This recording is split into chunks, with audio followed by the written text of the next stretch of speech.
Baik, Assalamualaikum warahmatullahi wabarakatuh.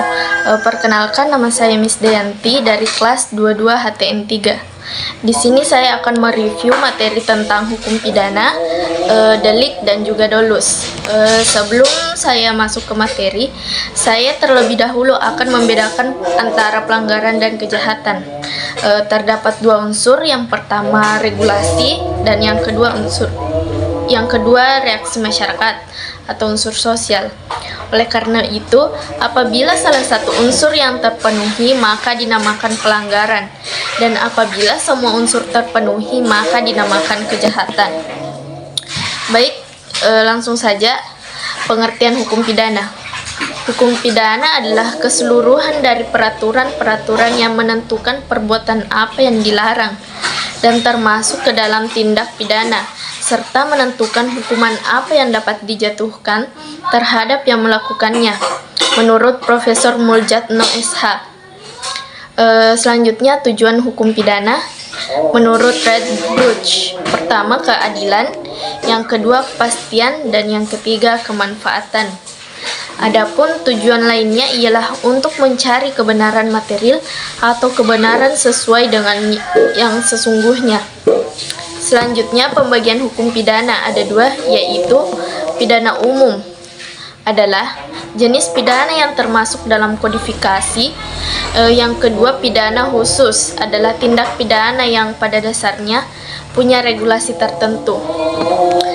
Selanjutnya, perbedaan hukum private atau perdata dan hukum publik atau pidana. Hukum private atau perdata: pertama, hukum yang mengutamakan kepentingan perseorangan atau orang yang satu dengan yang lain.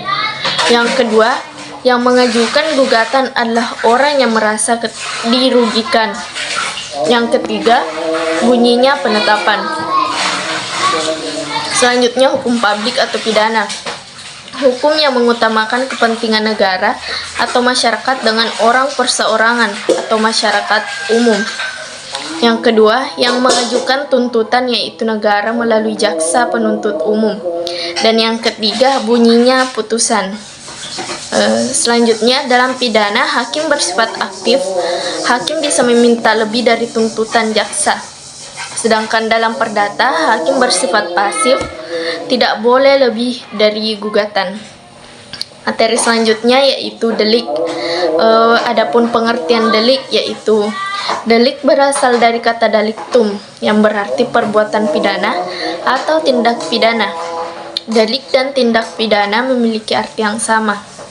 Adapun unsur delik, yang pertama perbuatan, yang kedua ada sifat melawan hukum, dan yang ketiga ada kesalahan.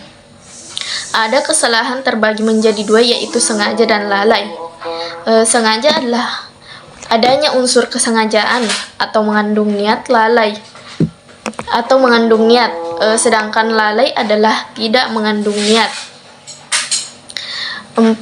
Dapat dipertanggungjawabkan atau mens rea. Oleh karena itu, jika orang gila yang melakukan perbuatan pidana bertentangan dengan hukum, jelas melakukan kesalahan, namun orang gila tersebut tidak dapat dikatakan melakukan delik atau tindak pidana karena ia bukan orang yang mampu mempertanggungjawabkan perbuatannya. Adapun macam-macam delik yaitu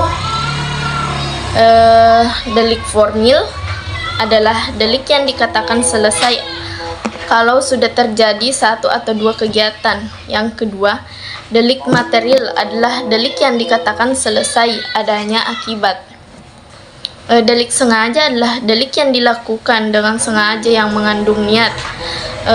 Yang kedua, delik tidak sengaja adalah delik yang dilakukan dengan tidak sengaja dan tidak mengandung niat.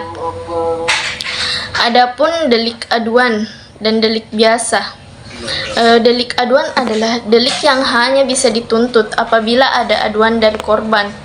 Yang kedua, delik biasa adalah delik yang dapat dituntut tanpa adanya suatu pengaduan. Delik umum adalah delik yang bisa dilakukan oleh semua orang. Yang kedua, delik khusus, delik yang dapat dilakukan oleh orang tertentu atau keahlian tertentu. Selanjutnya materi ketiga adalah dolus. Adapun 3 bentuk dolus menurut Van Hamel yaitu 1. Sengaja sebagai maksud. Dalam hal ini ada modif yang melatar belakangi dan ada modus atau perbuatan. Yang kedua, kesengajaan dengan kesadaran tentang kepastian. Dalam hal ini, pelaku menyadari secara sadar dan tidak bisa memastikan dari perbuatan tersebut dapat menimbulkan akibat. Baik, saya akan mengambil satu contoh mengenai kasus pembunuhan. Misalnya, si A ingin membunuh si B, namun si C datang menghalangi.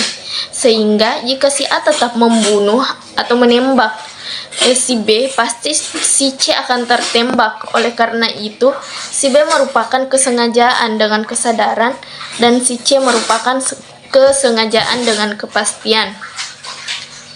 Yang ketiga, kesengajaan dengan kesadaran tentang kemungkinan.